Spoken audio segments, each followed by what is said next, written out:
balloon blowing experiment at Kingdom Baby Shark. Our little scientists from Sharky class discover the magic of balloons. A balloon can inflate by itself without using your mouth. How is that possible?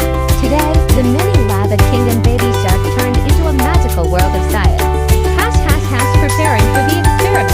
Teacher prepared vinegar, baking soda, plastic bottles, and colorful balloons. Can a chemical reaction really make a balloon grow big? Let's find out. Shining moments of our Sharky tank kids. Baby Sharky was so confident pouring baking soda into the balloon.